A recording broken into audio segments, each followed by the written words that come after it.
자, 여기까지는 선진국에 대한 이야기를 해봤고요. 이제부터는 세 번째 주제, 개발도상국에서 나타나는 인구 문제를 한번 살펴보겠습니다. 자, 개발도상국에서는 아까 어떻게 인구가 증가했느냐. 제2차 세계대전 이후, 아직 100년도 되지 않은 일이에요. 제2차 세계대전 이후부터 높은 출산율로 인해서 급격히 인구가 증가하고 있었죠. 그렇다면 이런 동네에서의 인구 문제는, 그렇죠, 첫 번째는 바로 빈곤과 기아 문제가 될 겁니다. 인구 증가의 속도는 너무도 빠른데 이 인구 부양력이 낮기 때문이죠. 그러니까 출산율이 너무 높다 보니까 인구 증가하는 속도가 너무 빠른 거죠. 그리고 시간이 가면 갈수록 의료기술은 발전하고 있고, 근데 출산율은 계속해서 높고 엄청 태어나고 의료기술이 발달해서 이제 돌아가시지도 않고, 또 이렇게 말하면 참 애매한데 평균 수명이 늘어난다라고 얘기할게요. 출산율이 높아서 많이 태어나고 평균 수명이 늘어나서 오래 사시고, 그러면 인구 증가가 엄청나게 빨라지겠죠. 그래서 인구 증가 속도는 너무 빠른데 인구 부양력이 낮아서 벌어지는 현상이 바로 이겁니다. 그럼 여기서 우리는 인구 부양력이 무슨 뜻인지를 알아야 되겠죠. 어려운 뜻 아닙니다, 여러분.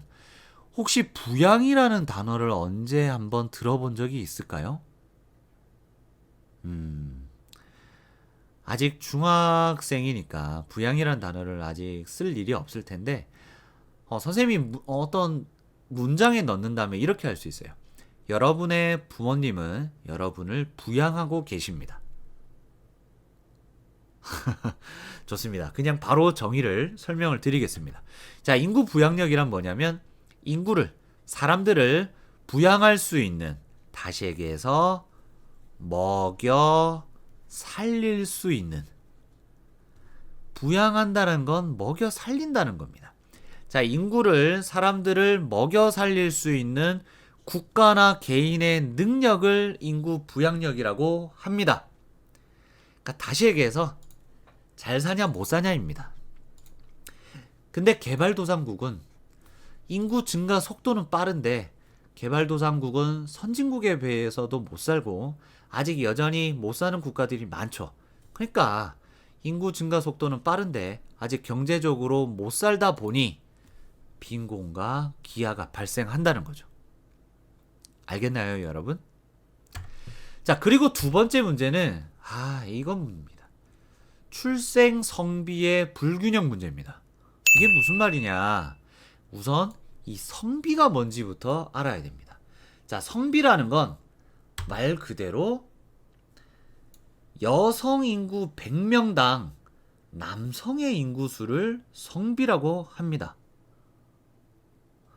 그러니까 여자 인구가 100명이라고 했을 때 그때 남자 인구가 몇 명이냐는 거죠. 그럼 예를 한번 들어볼게요, 여러분. 자, 어떤 학교에 여학생이 50명이 있었어요. 자, 그런데 이 학교의 남학생은 20명이 있었어요. 자, 그러면 이 학교의 성비를 어떻게 계산하느냐? 자, 정의대로 그대로 갈게요. 자, 여성 인구 100명당, 뭔가 이 표현 어디서 들어본 것 같죠? 아까 영아 사망률 할 때 또 이런 표현이 나왔었죠. 자, 이렇게 명당 이렇게 하면 이 숫자로 바꿔주시면 돼요.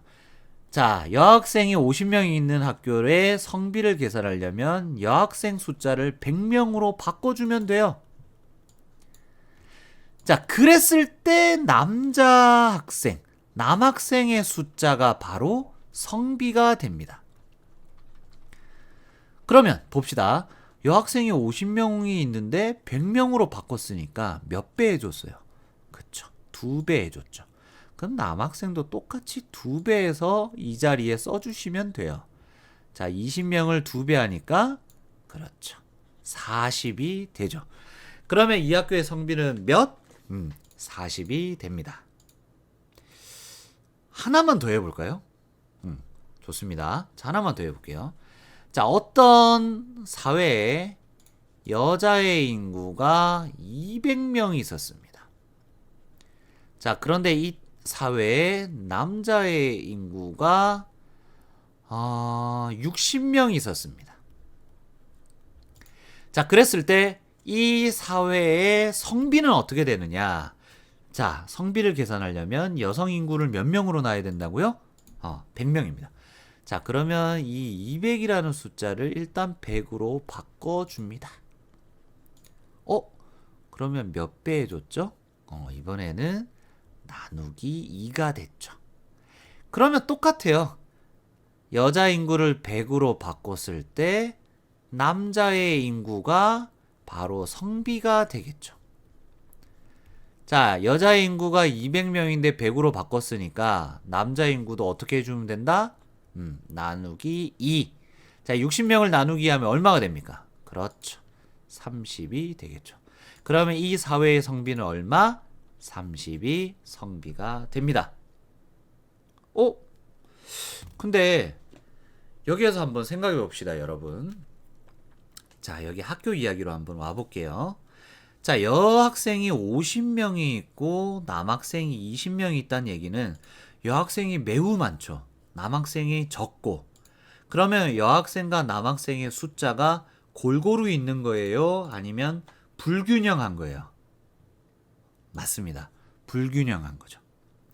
그래서 요런 상태, 출생 성비의 불균형 문제라는 건 바로 그겁니다.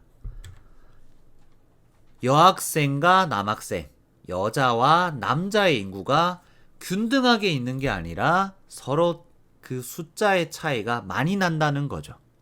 자, 그런데 선생님이 예시로 든 것들은 전부 여학생과 여자가 많았지만 실제로 개발도상국의 일부 국가에서는 여전히 남아있는 이 남아선호 사상 때문에 남성과 여성의 인구 중에 남자의 인구가 훨씬 많다고 합니다.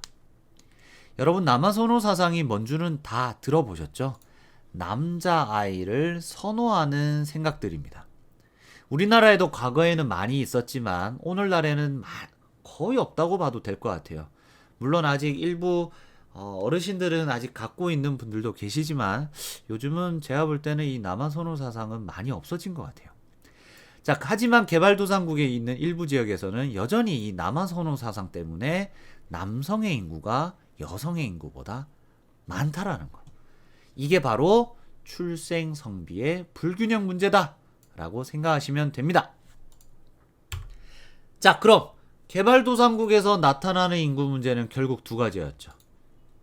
높은 출산율인데 인구 부양력이 낮아서 빈곤과 기아가 생겼고, 그 다음에 아직도 남아있는 남아선호 사상으로 출생 성비가 어떻다는 거예요? 성비가 불균형. 남성과 여성 중에 누가 더 많았다고요? 네, 남성이 훨씬 더 많은 것 같아요. 자, 근데 이런 문제의 대책은 어렵죠.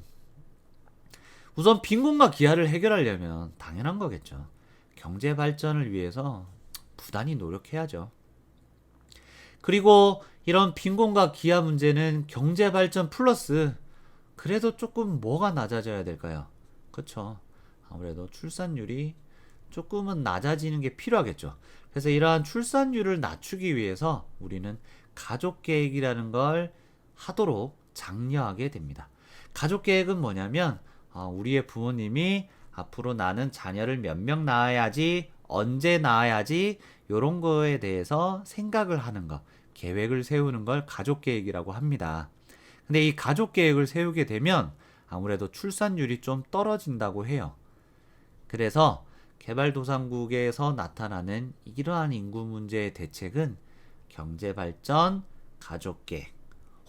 물론 성비가 불균형한 거에 대한 대책은 사람들의 인식을 조금 변화시키는 것도 될 수가 있겠죠. 그렇습니다, 여러분.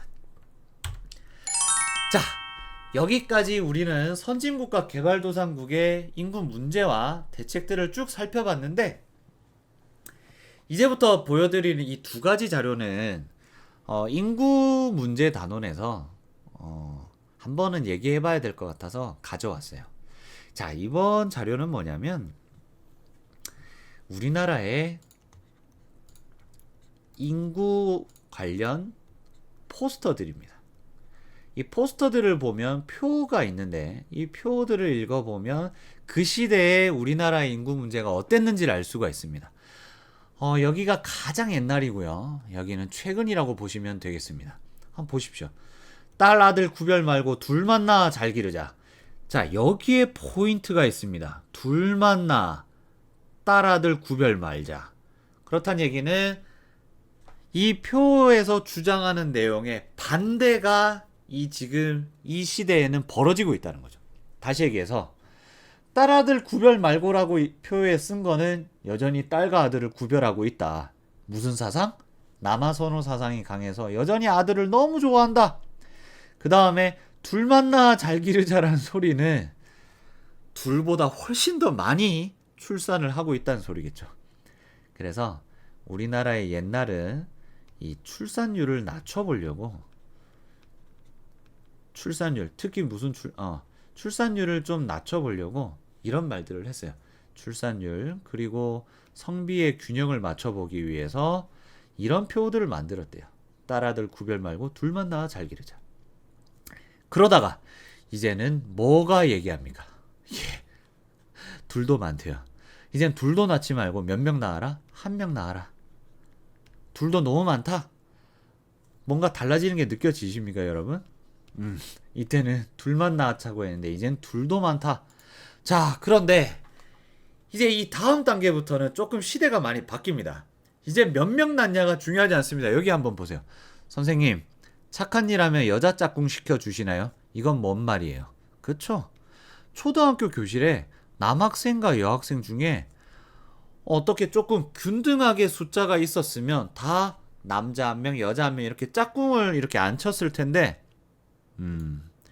요즘은 어떻게 하는지 모르겠지만 선생님 어릴 때 초등학교 시절에는 조금 이런 분위기였어요.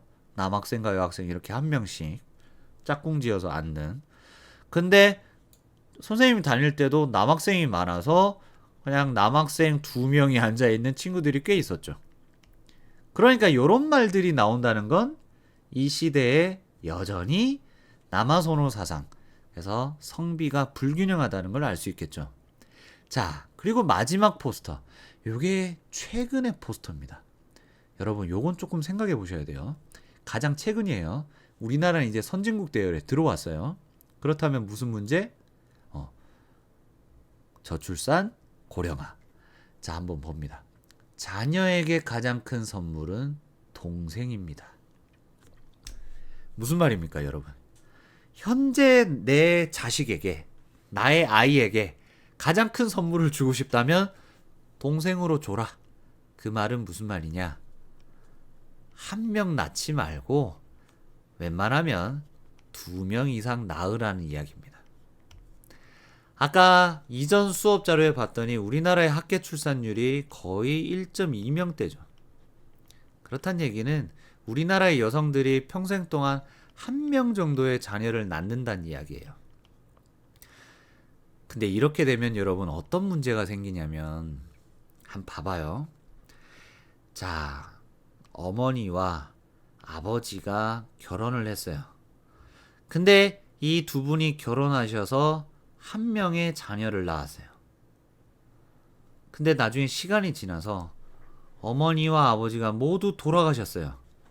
그럼 이제 인구는 몇 명이 될까요? 그렇죠. 자녀 한 명이 되죠. 극단적으로 예를 들면 이렇게 됩니다. 그런데 어머니와 아버지가 결혼을 하셔서 자녀를 둘을 낳았어요.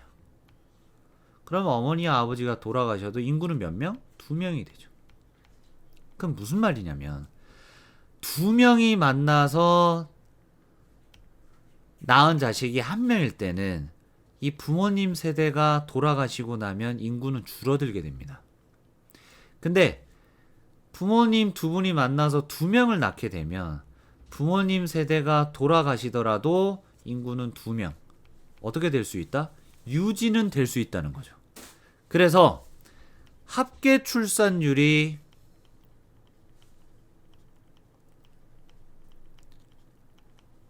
2.1명 이상일 때 우리는 인구를 대체할 수 있다라고 표현해요.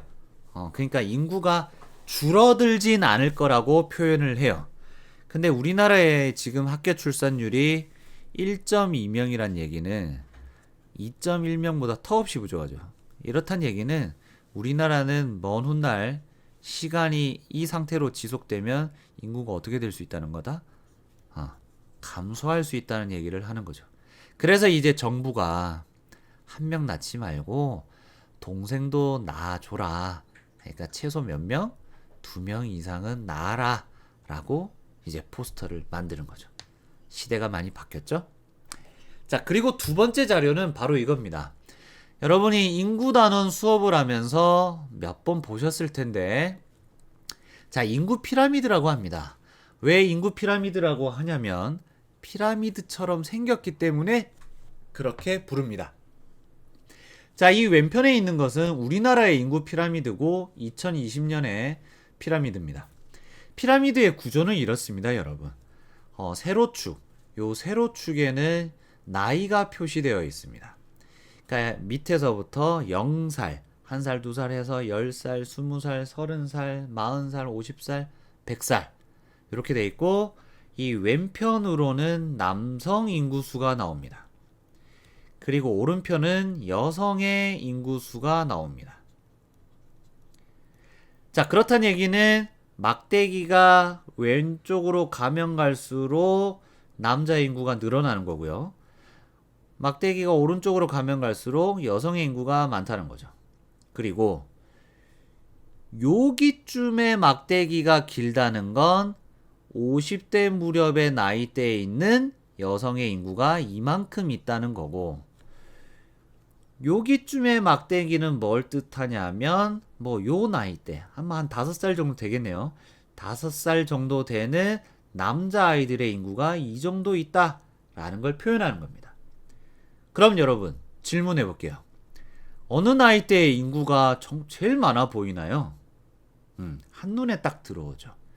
그래서 인구 피라미드를 그리는 겁니다. 어디입니까? 그렇죠.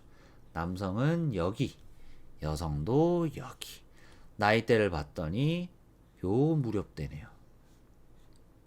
그러니까 아까 우리나라는 선진국이랑 비슷하다 그랬죠. 어떤 문제가 나타난다고? 저출산 현상, 그리고 고령화 현상. 그쵸.